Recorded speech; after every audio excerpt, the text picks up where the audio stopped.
Okay, here's my story. Big part of having the actual experience of pain, this is my story to share. Again, each of us can share our story, but part of the reason why I'm doing this session because I've had a severe case of a painful issue. And way back when I developed inflammatory bowel disease, which eventually led to colon cancer. However, during that time, I had associated severe hip pain. Now, I didn't have any really injuries at that time, but the pain came in my hip that was so severe. It wasn't the colon cancer that took me out of work, but it was this severe, debilitating hip pain that I can hardly walk. And Carol can tell you some more stories about how severe the pain was, but it was in a way intolerable. But step by step, I made it through. So part of that process was natural health care, and conventional medical care was not helping at all. So I was doing everything possible as a chiropractor and certified naturopathic physician. I was seeing my friends, nothing was helping. And then, I had conventional medical care. I had steroid shots under x-ray and nothing was helping and the pain was still there. So during my rest time, because I couldn't work for a year, I kept learning though and exploring and discovering. And here's what I discovered. One, food sensitivities can cause inflammation. So after doing some genomic work on myself, I realized I have celiac genes that can relate to a gluten sensitivity, that eating gluten can cause, you can say, an internally generated inflammation in my body. So I learned about that. I learned also something called C-reactive protein, which is a lab test that you may want to ask your doctor if you haven't had that done already, and if you are in pain, because I learned that if this test is high, that addressing that level can go a long way to relieving pain, and that's what happened to me. I discovered curcumin supplement that greatly reduced my high C-reactive protein marker, and my marker was at 99 and it was the highest my physician actually had ever seen. Usually there's a rate between 0 and 3 or 4, and my level was 99. My whole body besides my hip was racked with pain. I learned a simple postural exercise to alleviate pain that I do to this day to keep rehabilitating or keeping my body as healthy as possible. A simple little exercise, postural exercise. I learned the value of squats and the use of other exercises that help my hip to strengthen that. And now I have no pain in my hip after years actually of having it. And an appreciation for life itself and to take my opportunities as I am so inspired. So as I healed, I realized that, I wasn't going to sit on myself anymore, that if I felt inspired with something, I was going to move on that. And since that time, I've been doing that. And part of these sessions, part of this conscious healthy aging program is all because of feeling that inspiration to move along with exploring more in this respect with you all. And my story is my story. Most likely you have your own story and healing to tell. And we can find our way step by step out of pain related lower functional state to a greater experience of overall well-being. So again, I want to open up the possibilities. And it sounds like a lot of you have already discovered things for yourself, but maybe tonight you're going to even become more enlightened in terms of what it takes to heal, to open up greater possibilities. So chronic inflammation and pain. Now we're going to get a little into some science, some granular work, but just bear with me. So an unrelenting inflammatory response can lead to cell and tissue damage that results in pain and dysfunction. So chronic inflammation refers to an ongoing long-term response to endogenous, internal, or exogenous external stimuli causes. Let me explain that a little bit more. Chronic causes of inflammation and pain. External, internal. So external, you can say when we sit or stand in awkward positions for sustained periods of time, it's actually constrained our ligament structure, which can actually set the stage for us to have certain aggravations. And sometimes you might not have pain until maybe a day or two later, but you may realize at some point, maybe you're working on your car or doing something in an awkward position, The ligaments got strained, and ligaments have a small blood supply to them, so they take a little time to respond to injury. So that's why you might actually feel the pain later than suddenly. A sustained repetitive actions without a break. Now, some of you in work, you may have developed maybe carpal tunnel syndrome from just sustaining activities using your mouse or using an unergonomic mouse. Tensile strength vulnerabilities, the maximum strength that a material can bear before breaking. So again, we can have certain vulnerabilities that may develop within our body that relates to our tissue strength. And Robert can talk to you a little bit about how that relates to structure. But if we go past those limits, the tissue will break. There'll be microfiber type tearing that might occur or larger tearing occurring. Weight bearing capacity, weight bearing relates to that relative to tensile strength. And then internal vulnerabilities to external factors. So again, this relates to the internal causes. The internal causes are inflammatory responses from injury, from infections, from digestion. Again, food sensitivities can cause autoimmune type reactions, which can trigger pain. Now, personally with my hip, I had injured my hip running track in high school. And there's a certain vulnerability in terms of the tendon structure there or the cartilage factor. So when I developed colon inflammatory bowel disease and I had internal inflammation, my weaker link structural links were triggered. So for us, we might have certain structural links that are vulnerable, that if we get an internal inflammation generated, they can actually cause those areas to be triggered to the surface. Toxins, heavy metals, mercury, lead. Toxins can set the stage for our tissues to be vulnerable. Stress, obviously, can definitely play a part. Blood sugar. Now, a lot of folks, because a lot of us, or a large percentage of our diet could be carbohydrates, and we may not have diabetes, but we might develop a certain pre-diabetic condition where our blood sugar kind of fluctuates or is a little higher than in natural range that it should be. That can actually set the stage for certain elements to be generated in your body that can actually tear down your joints and cause things like osteoarthritis. Swelling and stretching of tissues causing nerve irritation internally, and then decreased blood and lymph flow. And I've been talking to a few folks about how important it is for blood and lymph flow. And there's something called, again, nitric oxide. I think I've mentioned that a few times that can help in that respect. So relationship of chronic inflammation, pain, disease, and aging, putting together in terms of the aging process. So chronic inflammation is characterized by the continued accumulation of macrophages, which are white blood cells, type of white blood cells, lymphocytes, cytokines, which are inflammatory type elements in our system, and cellular debris. Things can get actually clogged, you can say, in our lymph system. And if things get clogged, they can irritate nerve endings, which can bring on pain. So they're accompanied by tissue injury due to prolonged inflammatory response. In addition, a constant excess inflammation triggers nociceptors, a sensory receptor for painful stimuli, resulting in pain across the host of tissues. Again, I'm going to be a little technical with you, but this is the physiology behind pain. Generalized and even localized pain in an area is really systemic in nature. So if we have pain and I had pain in my hip, but the pain was systemic in nature, it wasn't just in my hip. So if we have pain in any part of our body, it's a whole body experience. Collectively, the products of this inflammatory cascade contribute to the development of age-related diseases, including pain. So moving beyond a pain state.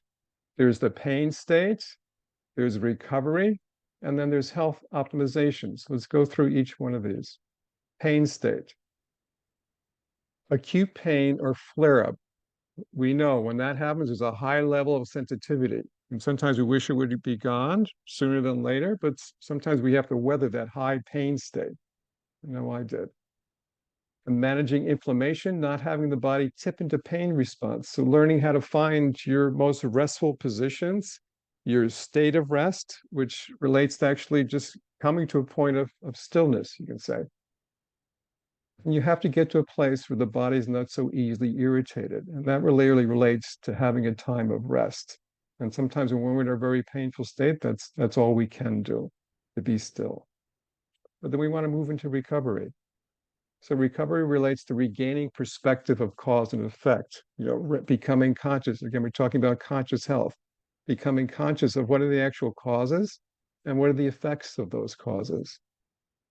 Stop repeating patterns that slip back to flare-ups. I know, personally I have to watch this for myself. Sometimes certain things might flare things back up, not just, my hip's fine, but other areas of my body. So again, I think for all of us to be cognizant that certain things we might repeat and over that cause flare-ups, but to become more and more conscious of those things and to stop repeating those patterns.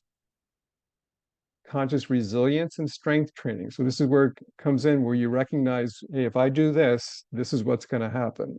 So we recognize more resilience consciously to catch ourselves before things may be triggered because of certain choices we've made. And then strength training. I know strengthening my hip has been very helpful to keep it well. Exercises to increase functional capacities physically, mentally, and emotionally. Now, again, we can heal physically, but also we want to look to see what it takes to heal mentally and emotionally. And then health optimization. A healthy body has a healthy inflammatory and recovery response. So this is a big key here. A healthy body has a healthy inflammatory and recovery response. So this relates to optimizing systemic health. So even if we're in pain now or we're recovering, we want to optimize our systemic health, because when we do that, when our cardiovascular system or our blood supply opens to supply oxygen to areas that may have been kind of interfered with in that respect, it can allow for, you could say, a resetting or a regenerating influence of the body's own healing ability. Optimizing lifestyle habits, again, coming back to the fact, okay, certain things we need to, have a little bit more self-discipline with, and exploring those elements in that respect. Again, in the Conscious Healthy Aging platform, we've covered a lot of bases like that, and there's a bit of content in that way. Optimizing our genomic health. Our genomic health takes a little larger perspective. Now, for some people, they might be compromised with their ability to detoxify. And if they are, then the likelihood of things pooling in their lymph system, which can cause nerve irritation, can be behind part of the factors why a person might be in pain. So there's ways of actually checking to see if a person has optimal, you could say, detoxification processes or ability in their body, as well as other factors. Optimize nutrient intake. And what we know, just in terms of genomics, there's certain nutrients that help reduce or address inflammation in our body. And those nutrients are B12, B6, and folic acid, which help with something called methylation, which addresses inflammation in our body. And then optimize conscious thinking and feeling. And ultimately, how we think and how we feel about things really sets the stage for everything, to kind of open up the way to address physical things and physical habits. So healing and functioning within our limitations. So it's a process. Holding steady through the high and low rhythms of the healing process. Again, going back to my recovery, I really had to hold steady with the highs and the lows there. It took some time, even more than 2 years, but 2 years of actually being out of work. Maybe you can relate to that. As we heal, it's not a matter of fighting our limitations, but to work within them in order for an expansion to take place. So you recognize too, if you're hurting, you can only do so much, and to stay within the limits of that, physically speaking. Taking note of what works and what does not. And then grounding ourselves in a consciousness of vitality rather than an old age disease mentality. Letting a way be open through the clouds. So letting a way be open through the clouds of the healing experience. So conscious healthy aging, an old age disease mentality versus a vitality consciousness. Consciously or subconsciously defaulting in old age And then looking at these things too, then let's just keep these in perspective and we'll cover them a little bit more.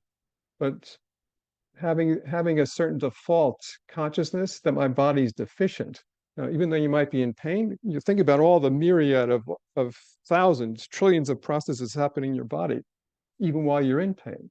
That our body is sufficient. But to recognize when we're sensing, well, what's wrong with my body? Drug company commercials and their influences. So the idea of just let me take a pill. Now, a pill may be helpful. And when I was in pain, a pill was helpful, actually. But to keep that in perspective, not to just depend on that. Self-absorbed with pain or illness. So, I don't know about you, but there's times when I was feeling painful where you just self-absorbed with that. So you want to shift to a vitality consciousness, acknowledging that my body still has capacity for healing and health, acknowledging what is sufficient, what is working, being deliberate with health practices that may include a pill, and life influence minded no matter what. So again, with conscious healthy aging, my whole essence of it is continue to playing our part, continue to playing our contributing part with our lives and with others. And then open to emotional and mental healing. So I've given you a bit here to consider.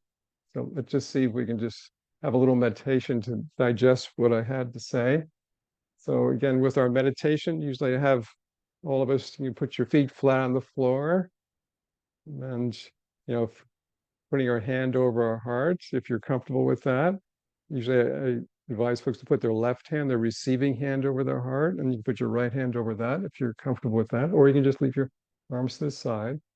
And if you may want to close your eyes, upright your spine, and let's just, and breathe together, breathing in slow, and breathing out slower. Coming to a pause in this moment, breathing in slow, and breathing out slower. And beginning to feel you can feel the life force in our bodies. Beginning to acknowledge that there is a power within our bodies. And breathing in slow, and out slower. And coming to a greater point of stillness and pause. Acknowledging the life that we do have, being thankful for that. And breathing that feeling of thankfulness in through our heart. And letting that feeling actually permeate out through our whole bodies. And let that healing feeling be received in our hearts and extended through our upper body and through our lower body. Giving thanks for the awareness of that. Breathing in and breathing out.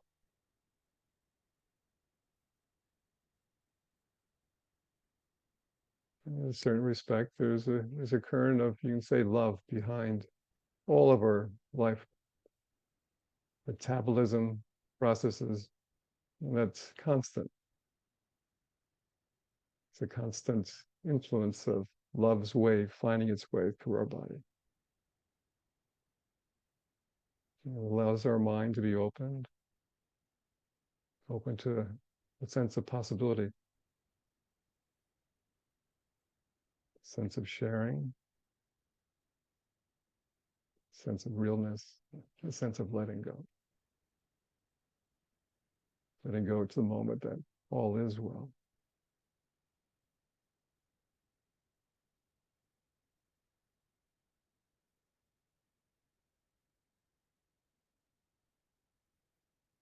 So let's just feel that feeling, appreciate it as we would, as we can.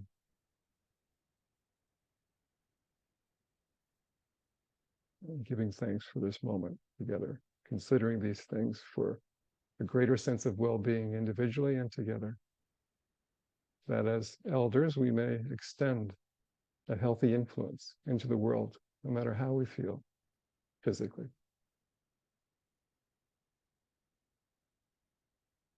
Just breathe in a couple more times, breathing in slow and out slower.